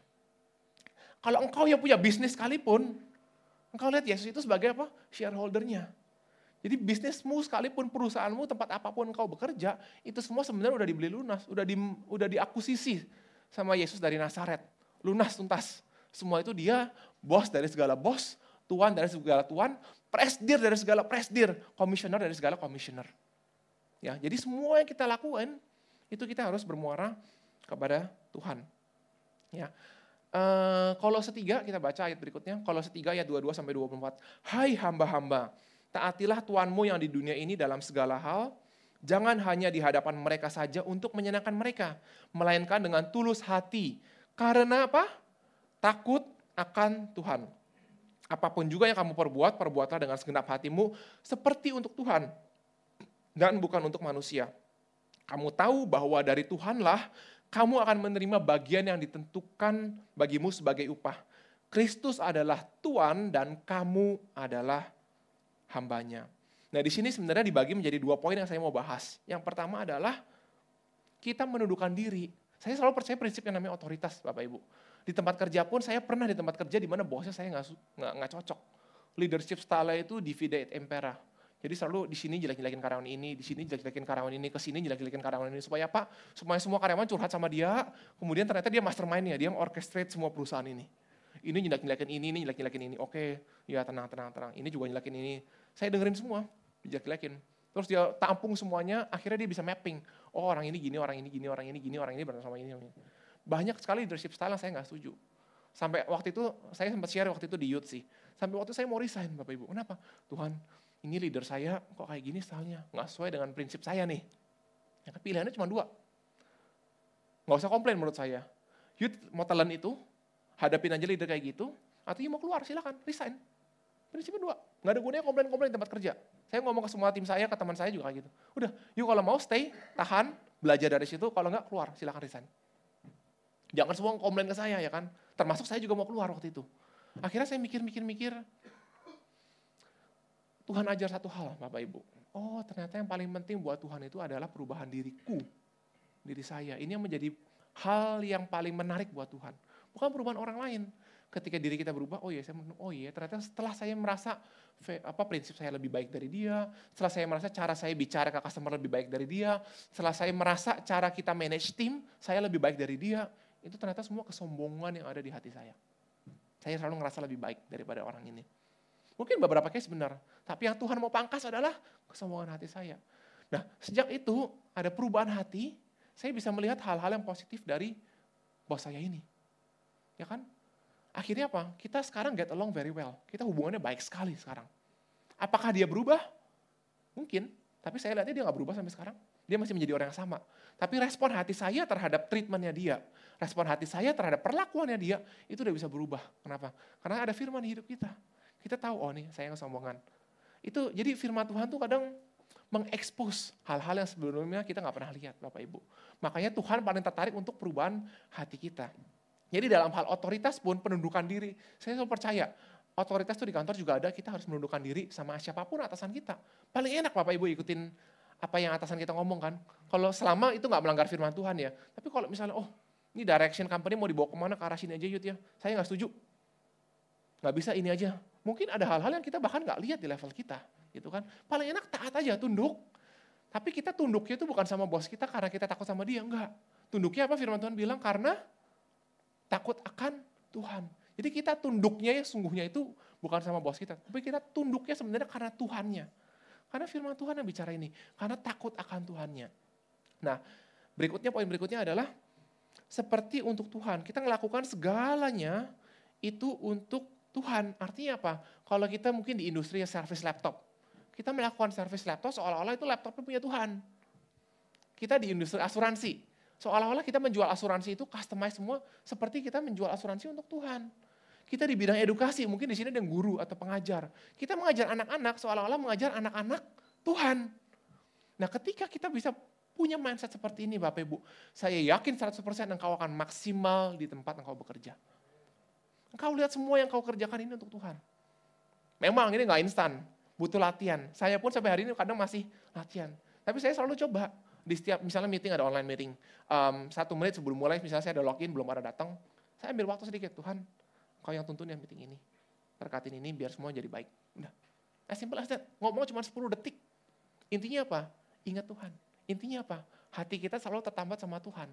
Kadang saya juga lupa Bapak Ibu, saya harus akuin gitu. Kadang meeting udah sibuk sana sini, sampai kadang ke toilet pun kita masih bawa laptop gitu kan.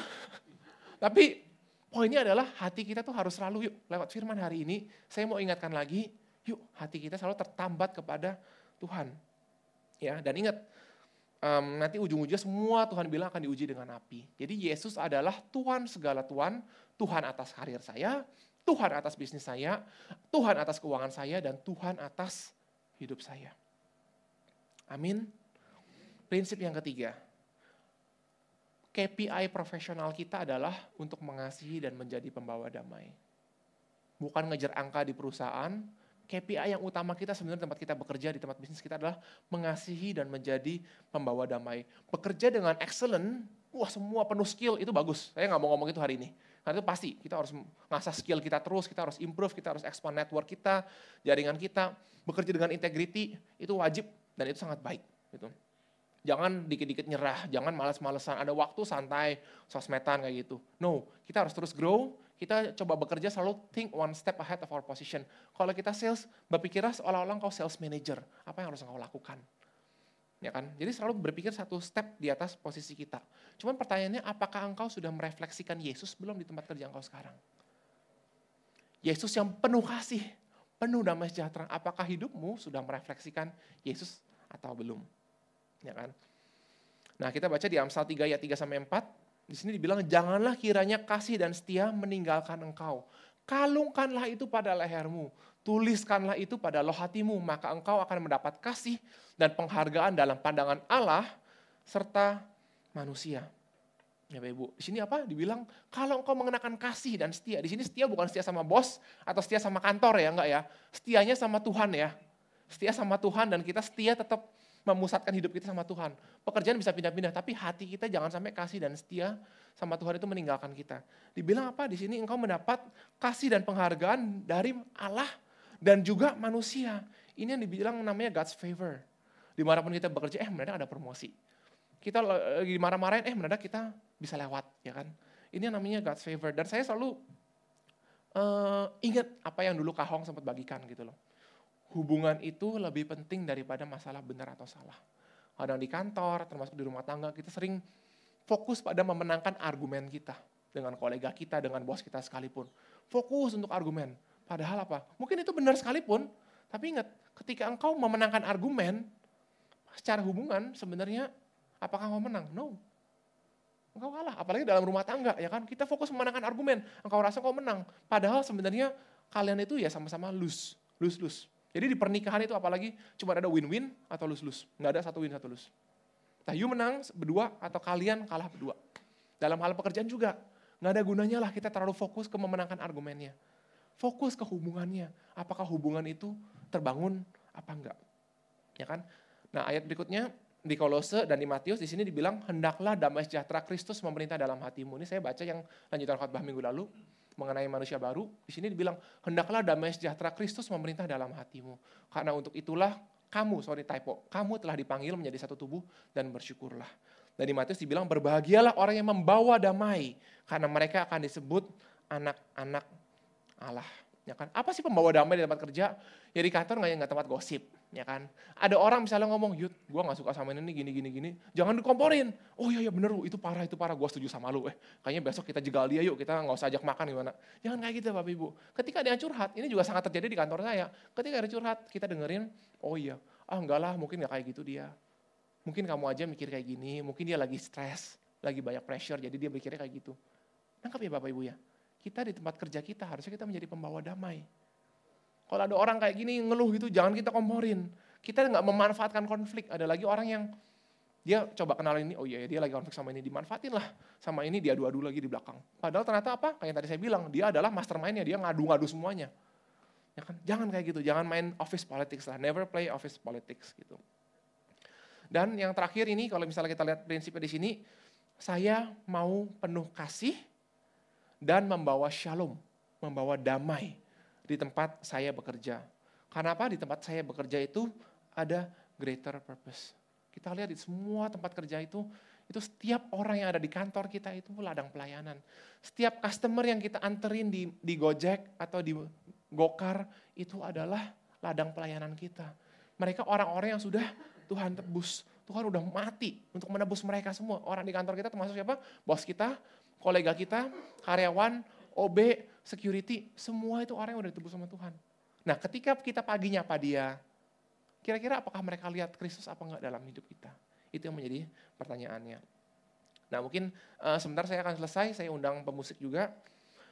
Gimana kalau kita membenci pekerjaan yang menjadi pertanyaan? Next.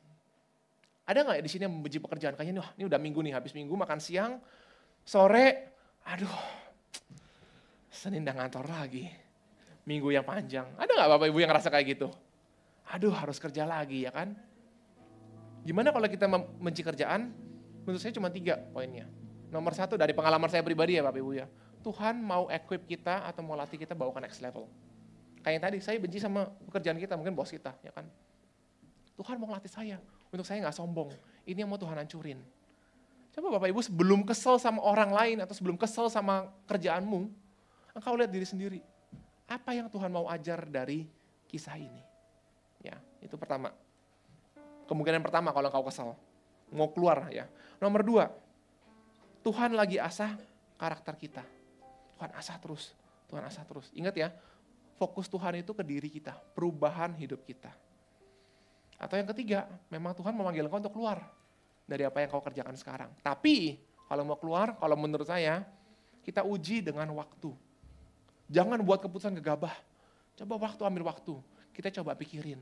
Kita coba tanya, Tuhan kita doa. Kita berdoa, kita bawa diskusi ini ke komunitas, ke komsel kita. Ya kan? Kadang kita ngerasa ini toxic workplace. Saya pernah berpikir dulu, Bapak Ibu, terlalu sepele di mata Tuhan, Bapak Ibu. Tapi saya percaya hari ini kita semua diingatkan bahwa ada greater purpose. Tujuan yang lebih baik lagi. Yang Tuhan mau pakai engkau untuk membawa hope, membawa harapan, membawa berkat, membawa kasih, membawa damainya Kristus yang selalu memerintah di hati kamu. Sehingga apapun arus yang kalian alamin, ada damai Kristus yang memerintah hidupmu. Ayat terakhir, mungkin 2 Korintus 5 ayat 14-15-20. Sebab kasih Kristus yang menguasai kami. Siapa yang menguasai kita? Kasih Kristus. Karena kami telah mengerti bahwa jika satu orang sudah mati, Kristus sudah mati untuk semua orang. Kristus sudah mati untuk bos kita, kolega kita, karyawan kita, pembantu kita. Maka mereka semua sudah mati dalam dosa mereka. Bagi mereka yang memilih Kristus. Dan Kristus telah mati untuk semua orang, supaya mereka yang hidup tidak lagi hidup untuk dirinya sendiri, tetapi untuk Dia yang telah mati dan telah dibangkitkan untuk mereka.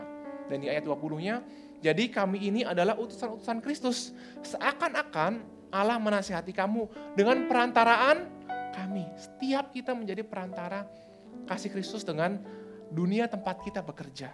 Dalam nama Kristus kami meminta kepadamu, berilah dirimu didamaikan dengan Allah.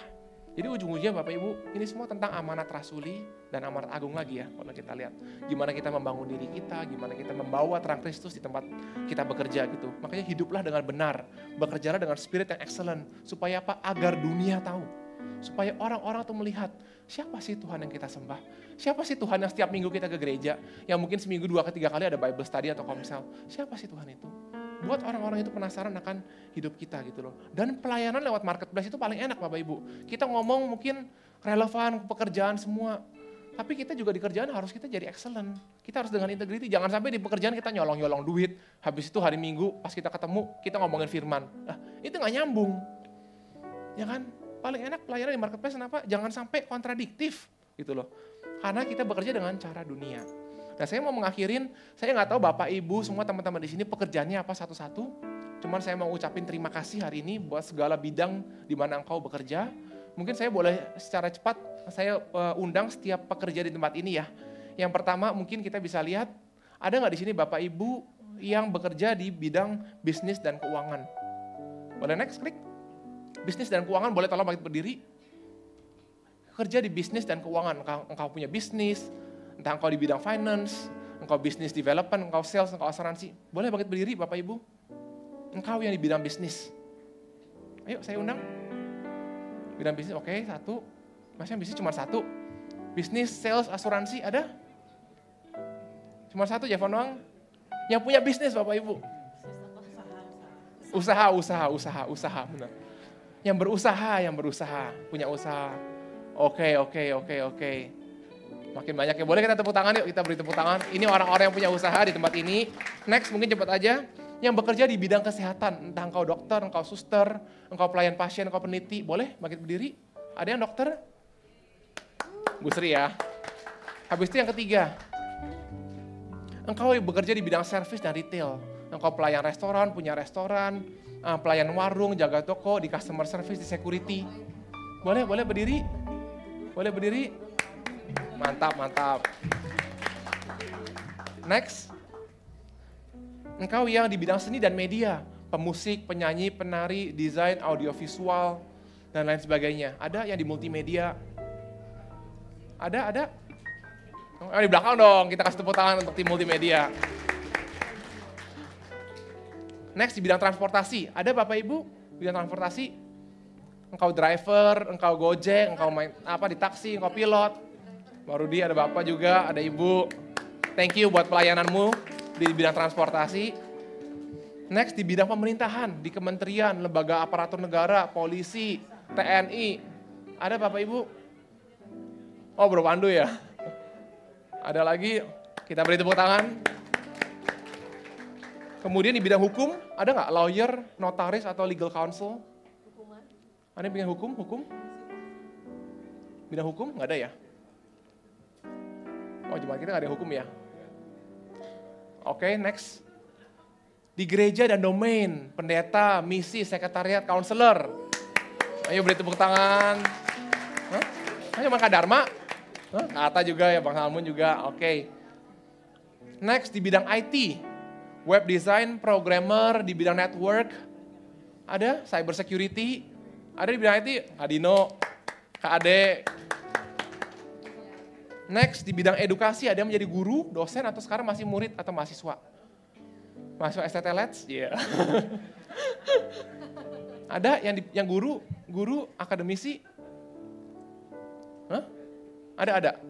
Oh Kak, oh itu, Kak Maria ya, Kak Maria, Kak Agung. Kemudian ibu rumah tangga atau asisten rumah tangga, ada? Ibu rumah tangga. Dan yang berikutnya yang masih transisi pekerjaan atau masih mencari pekerjaan. Ada juga yang lagi menimbang-nimbang. Saya mau bilang semangat, itu fase-fase yang paling seru untuk kalian tanya Tuhan, berdoa, kemana Tuhan mau bawa hidup kalian, kemana engkau mau dibawa dampak di tempat kerja. Dan yang terakhir mungkin, pensiunan. Ada pensiunan? Musri. Siapa lagi pensiunan? Saya nggak berani kalau ini. Tapi kita beri tepuk tangan yuk untuk yang pensiunan. Selama ini sudah berkarya.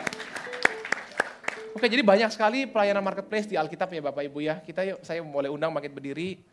Kita bisa lihat sama-sama. Kalau bekerja itu rencana Tuhan dari awal. Dari awal Tuhan mau setiap kita bekerja. Dan bukan mengenai apa yang kau kerjakan, tapi bagaimana cara kau bekerja dan kepada siapa kau bekerja, ya kan? Dan prinsip yang kedua adalah saya punya satu hidup dan satu Tuhan. Dan Tuhan saya namanya Yesus. Semua yang engkau lakukan itu untuk Tuhan. Bukan untuk manusia Bapak Ibu. Fokus kalian harus ke situ. Dan yang ketiga apa?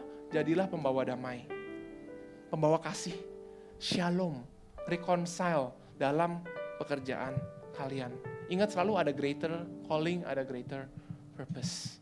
Mungkin saya mau minta lagu itu dong yang tadi yang referensi sebagai doa kita bersama. Apa yang kami terima urapanmu ya. Kami terima apa? Kami terima. Ya yang refnya. Kami terima. Ya. Kami terima dibuat ini aja. Tadi lagunya sangat memberkati saya gitu. Kalau usah pakai drum nggak apa-apa.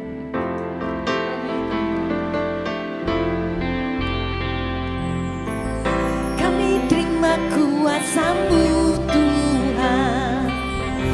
Kami terima kuasa-Mu. Kami terima kuasa-Mu Tuhan. Kami terima kuasa-Mu.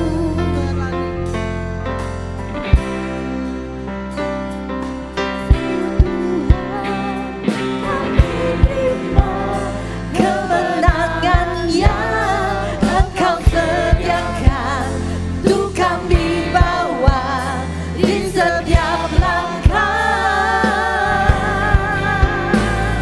Dimanapun kami berdiri, kemanapun kami akan pergi, di situ pasti mujizat-Mu terjadi.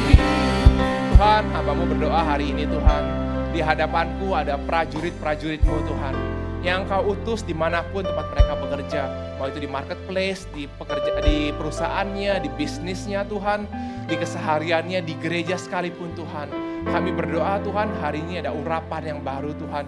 Ada pemahaman yang baru mengenai bekerja, mengenai berdampak di tempat kerja, mengenai membangun rumah Tuhan di pekerjaan Tuhan. Kami percaya ada urapan yang baru Tuhan untuk jiwa-jiwa di tempat ini Tuhan. Kami mau terima kuasa-Mu Tuhan, karena ini akan memberikan kekuatan kami untuk menjalani pekerjaan kami hari lepas hari Tuhan.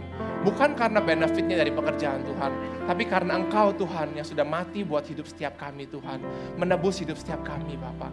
Aku mau berdoa Bapak Ibu buat Engkau yang merasa lelah di pekerjaannya, boleh engkau taruh tanganmu di dada. Engkau yang hari-hari ini merasa lelah di kerjaannya engkau, apapun yang kau kerjakan, engkau merasa lelah. Tuhan, aku capek Tuhan, hari-hari kok kayak gini terus ya. Tiap hari kerjaan kayak gini hektik. Tuhan, ini hidup kami Tuhan. Engkau yang menaruh kami di tempat ini Tuhan. Engkau yang mengizinkan kami ada di tempat ini Tuhan. Aku berdoa untuk umat-Mu Tuhan di tempat ini. Biar Engkau reveal hidupmu, Engkau reveal Tuhan maksud dan tujuan-Mu Tuhan. Untuk setiap kami boleh ada di pekerjaan kami sekarang. Supaya apa? Supaya kami boleh melihat terang itu sudah ada di dalam hidup kami untuk kami boleh bawa. Biar Engkau boleh ada kekuatan yang baru, Engkau ada penyegaran yang baru oleh Roh Kudus. Ada damai sejahtera yang melampaui segala akal pikiran. Ada sukacita yang berasal dari Kristus. Ada sukacita sorgawi yang memenuhi hati setiap engkau. Sehingga engkau boleh maksimal di tempat kerja dimanapun engkau bekerja. Engkau boleh berkarya dan engkau boleh membawa terang kemuliaan Tuhan. Di dalam nama Tuhan Yesus, kami serahkan hidup kami Tuhan, kami serahkan karir kami Tuhan, kami serahkan bisnis kami Tuhan, kami serahkan pelayanan kami Tuhan. Kami gak mau hidup di bawah dua Tuhan Tuhan, tapi kami tahu Tuhan, Tuhan kami hanya satu, dan itu Engkau Yesus. Di dalam nama Tuhan Yesus, bertatalah atas hidup kami, Engkau menjadi Tuhan dan penguasa tunggal satu-satunya atas hidup kami. Di dalam nama Tuhan Yesus kami berdoa. Amin.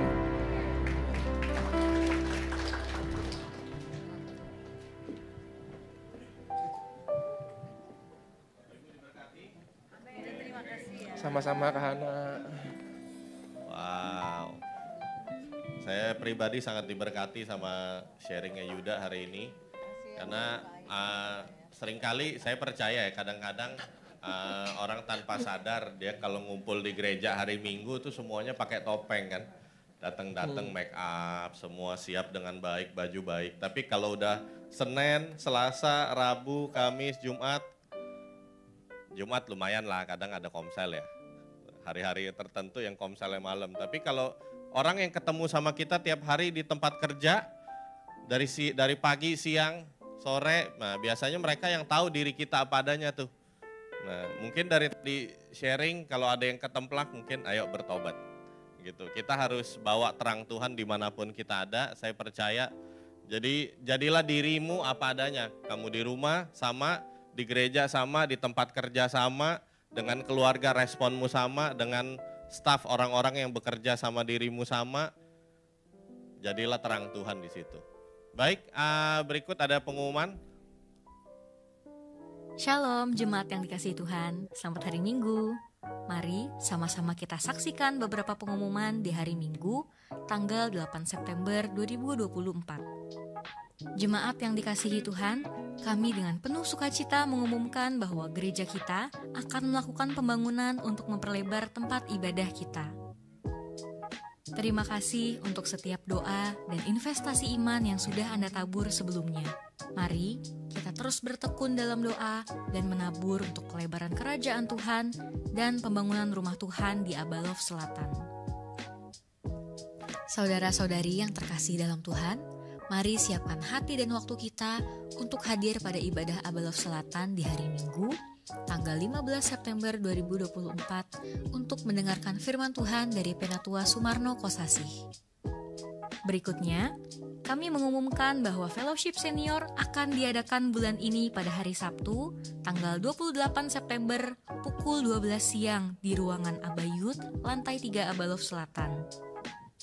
Bagi sahabat-sahabat yang berusia di atas 65 tahun, mari ikuti acara ini supaya dalam usia emas kita masih bisa berfungsi dan hidup saling mengasihi dalam komunitas senior. Jemaat dipersilakan untuk mengajak pula orang tua, kerabat, serta kenalan yang berusia di atas 65 tahun untuk sama-sama mengikuti rangkaian Fellowship Senior. Saudara-saudara, akan diadakan Camp Young Men bagi para pelajar dan mahasiswa yang berusia 14-23 tahun pada tanggal 28 sampai 29 September 2024 bertempat di The Agape Gadok.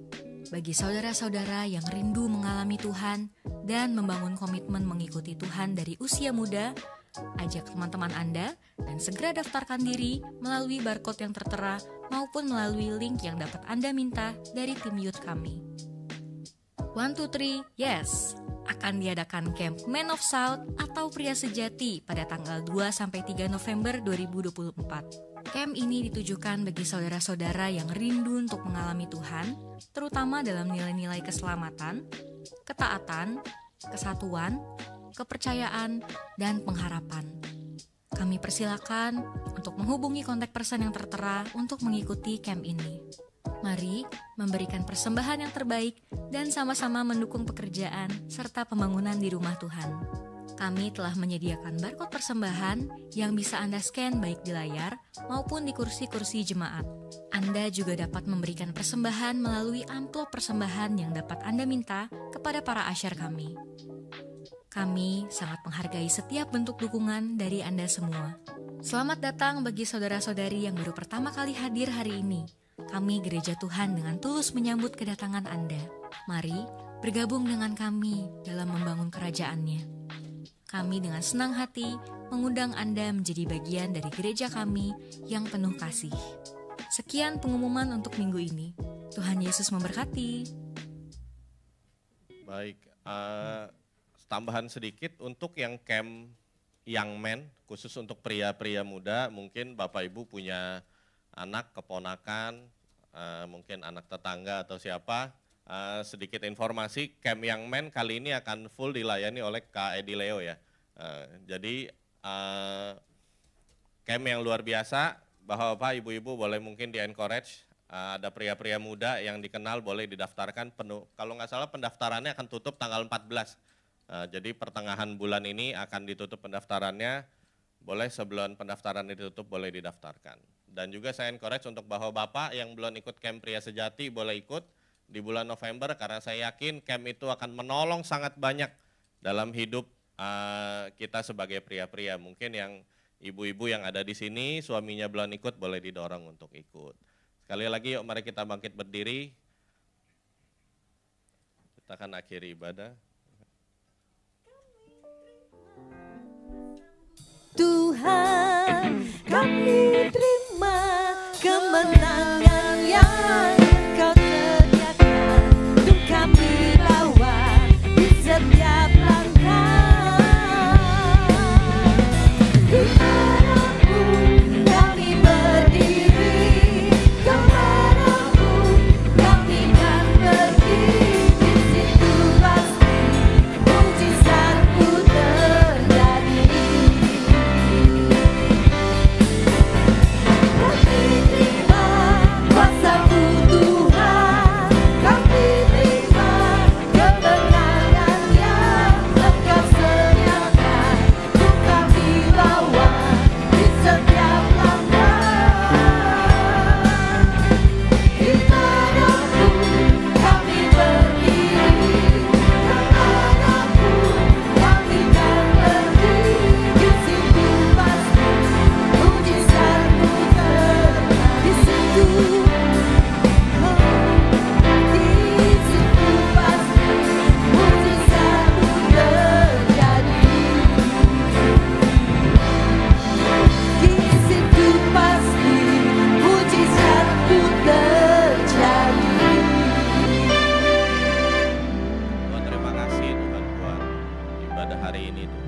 Rasakan betul hadirat-Mu di tengah-tengah kami.